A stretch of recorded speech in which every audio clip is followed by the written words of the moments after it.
I thought I would take a moment to explain the background behind these. It began with a search into the possible truth behind the Ethiopian Bible. Now, in contrast to its factual basis, I asked how this Bible could have been real if during the 17th century, in the slave trade era, many of those taken into slavery were Christianized or forced to learn the Bible because none of them knew about salvation or Christ. My answer came as a grim revelation. What they called Christianization was just another word for weaponization, using the same idea that the Romans used. They weaponized the Bible and turned it into a tool to keep control over them through fear. Yet, I asked how they knew of Jesus, if they claimed no knowledge of it at that time. And I was told that at that time Africa was isolated villages unable to reach the west side of Africa, where most slaves were collected from. This, of course, I knew wasn't true because Kush was well known to have merchant trade routes and traveled as far as Egypt, and even conquered Egypt at one point. So these songs illustrate what I learned that makes the Ethiopian Bible possible. But due to the long-standing rivalry, I don't think they acquired it by peaceful means. Most likely, they killed whoever held that book and kept his belongings as a trophy, according to traditional and historically documented habits of that time.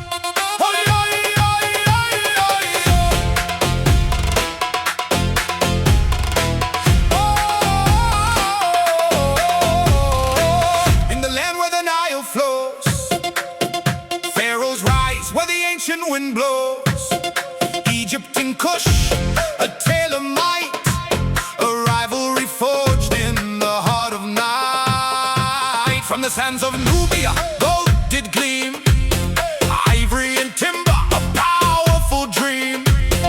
Thutmose marched with a warrior's pride, claiming the south with the pharaoh as guide.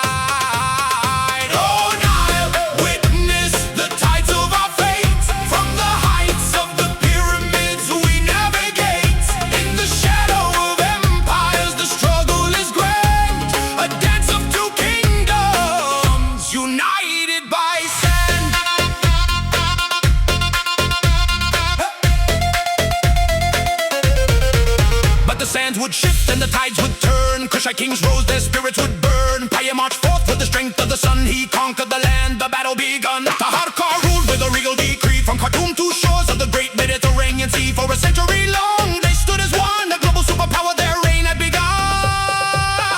Oh Nile, witness the tides of our fate. From the heights of the pyramids we navigate. In the shadow of empires the struggle is grand.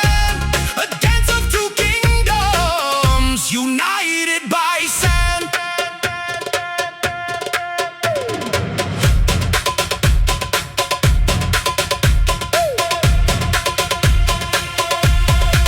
But Assyria's might came like a storm. The Kushites were driven, their legacy torn. Native rulers marched with vengeance inside, smashed all the statues, erased from the light. Yet Meru we thrived in the southern embrace, a testament strong through time and space. Though history's pages sought to conceal, the spirit of Kush would never kneel. Oh Nile, witness the tides of our fate. From the heights of the pyramids we navigate.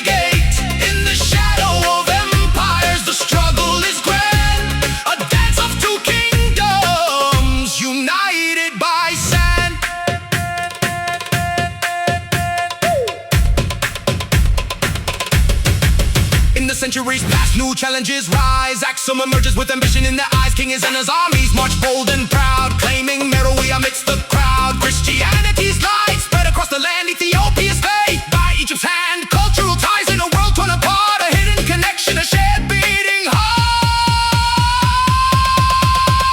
Oh Nile, witness the tides of our fate. From the heights of the pyramids we navigate.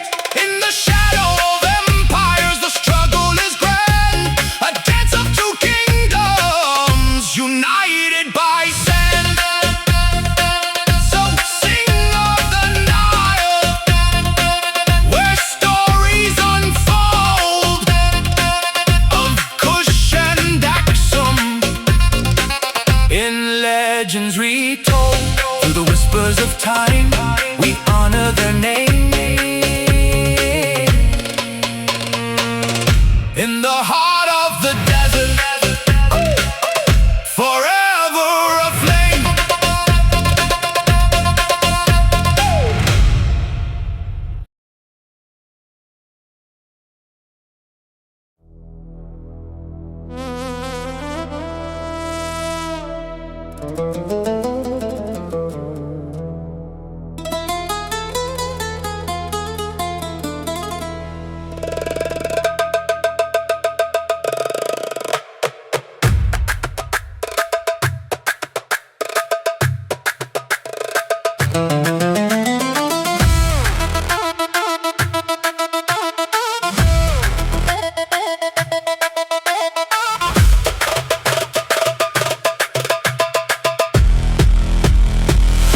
In the shadow of the Nile, where the river flows wide, European powers came with their moral pride. They spoke of salvation, a righteous decree, yet cloaked in their greed, they sought to be free. With banners of faith, they marched through the land, claiming to save with the heavy hand. But beneath their intentions, the truth lay concealed, a tale of exploitation, their motives revealed.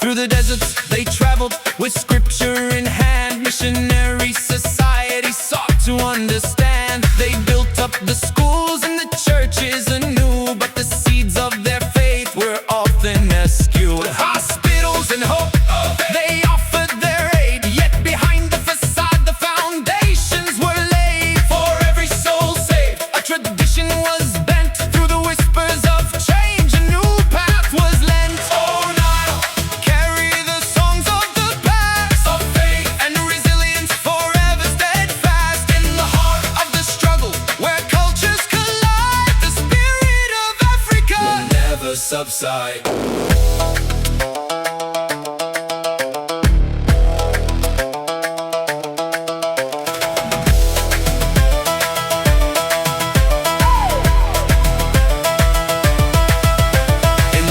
Of the people where traditions reside, Christianity blended as cultures collide. With rhythms of music and rituals embraced, the tapestry woven in unity laced. Resistance was fierce as the ancients would sing, holding on to the rituals that freedom would bring.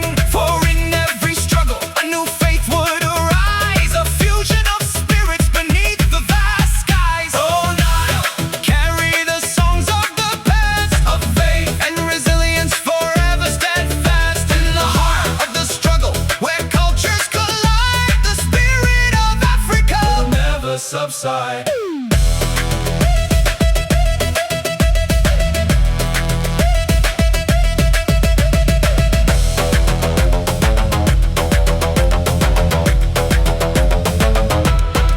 In the chains of despair, where darkness would loom, Christianity bloomed, a light in the gloom. Through spiritual song, they found their voice strong. In gatherings of hope, they resisted the wrong. Divided they stood, with the loyalties torn, yet in every heartbeat a new truth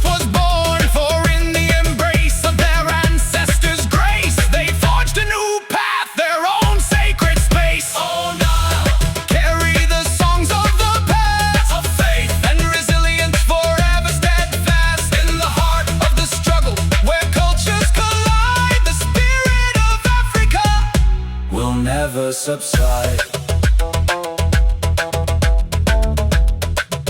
For through the tides of history, let the stories unfold of transformation and strength, of spirits bold in the echoes of time. Let their voices be heard, for the heart of Africa sings without word. So I leave you this question in search of the truth: if Ethiopia stood as a rival since ancient youth, how is it they knew nothing of Christ in their plight, when history shows they were not out of sight? A transcontinental power with trade routes vast, how did they remain unaware of salvation cast? And if they knew nothing of Christ, how can it be that the Ethiopian Bible speaks of Lucifer's decree with claims of the Messiah, and fate intertwined in the shadows of Scripture? What truths do we find? For the wisdom of ages is what we must learn in the heart of the question. Let our spirits discern.